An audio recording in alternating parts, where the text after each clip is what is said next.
Bienvenidos, soy Moisés Naim desde Washington. Encantado de estar de nuevo con ustedes. La pandemia del coronavirus, del COVID-19, nos ha cambiado la vida a todos. Esa pandemia, que es tan importante, sin embargo, ha hecho que descuidemos otras epidemias que han estado con nosotros y siguen estando, pero se han agudizado debido al coronavirus. En Europa, las llamadas de mujeres que son víctimas de violencia doméstica aumentaron en 60%. Igualmente, los casos del abuso de menores, problemas de salud mental. Es decir, hay todo un universo de otros problemas, problemas de salud que estaban subyacentes allí y que fueron exacerbados por la pandemia, y que, a pesar de ser importantes, la pandemia es tanto más importante que no se les da la suficiente atención. Los voy a llevar a diferentes países para ver cómo estas otras manifestaciones de epidemias están teniendo consecuencias sobre la gente. Miren. Solo en 2019, en México murieron 3.000 mujeres a manos de sus parejas o familiares, una de las cifras más altas de América Latina. Algunas logran escapar a situaciones de violencia doméstica antes de que sea demasiado tarde. El miedo recorría mi cuerpo, pero voy a ser honesta. Dije, hoy se termina todo esto, hoy voy a tomar la decisión y me voy a salir. ¿A dónde? ¿Cómo? No lo sé, la verdad es que no lo planeé. Pero durante la pandemia, incluso aquellas que consiguen la valentía y los medios para salir deben permanecer confinadas en casa con sus abusadores. Así, desde marzo de 2020, la organización mexicana Red de Refugios para Mujeres registró un aumento del 77% en la cantidad de mujeres que atendieron por agresiones domésticas y del 60% en las llamadas para denunciar este tipo de abuso. Sin embargo, esta fue la respuesta del presidente Andrés Manuel López Obrador cuando una periodista lo cuestionó al respecto. El 90% de esas llamadas que te sirven a ti de base son falsas. Está demostrado.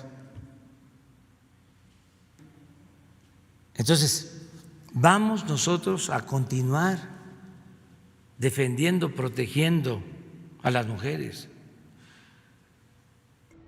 México no es un caso único. Las Naciones Unidas calcula que por cada 3 meses que permanecemos en confinamiento, se suman 15 millones de casos de violencia doméstica en todo el mundo.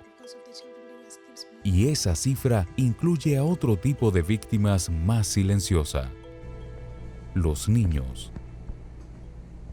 Según UNICEF, antes de la llegada del coronavirus, 3 de cada 4 niños sufrían alguna forma de maltrato en sus casas. Y desde marzo de 2020, solo en Reino Unido, se ha registrado un aumento del 20% en las llamadas para denunciar abuso infantil. Los niños y las mujeres son a su vez el grupo más vulnerable frente a otro fenómeno que ha empeorado durante la crisis sanitaria de la COVID-19.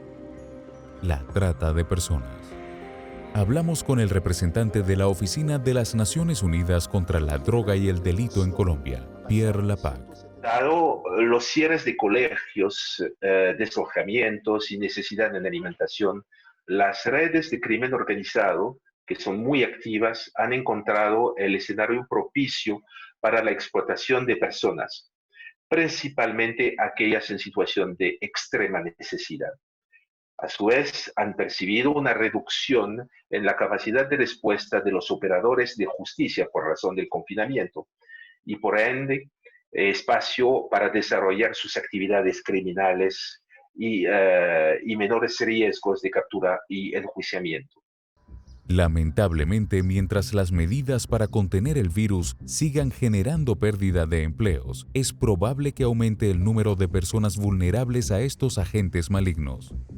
De hecho, un estudio de las Naciones Unidas publicado en junio de 2020 afirma que antes de acabar el año, unas 50 millones de personas podrían caer en pobreza extrema, impulsándonos hacia la peor crisis alimentaria de los últimos 50 años. Esa misma organización también sonó las alertas sobre el estado de salud mental global, subrayando los efectos psicológicos que puede tener el aislamiento, la incertidumbre y la crisis económica provocadas por la pandemia. Los primeros estudios publicados por la Organización Mundial de la Salud indican que cuando termine la pandemia se verá un aumento en los casos de adicción tecnológica, así como de casos de depresión y ansiedad. Uno de los fenómenos que más llama la atención es que son los jóvenes quienes registran un mayor número de incidencias en este ámbito. Así lo explica la psicóloga Cecilia Sánchez Marín.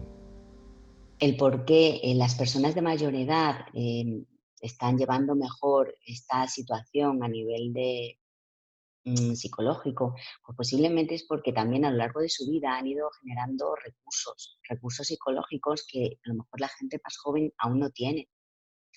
También es cierto que la gente más joven tiene muchas más actividades en su día a día, tiene muchas más contacto social con amigos, con familiares, un contacto más directo que la gente mayor.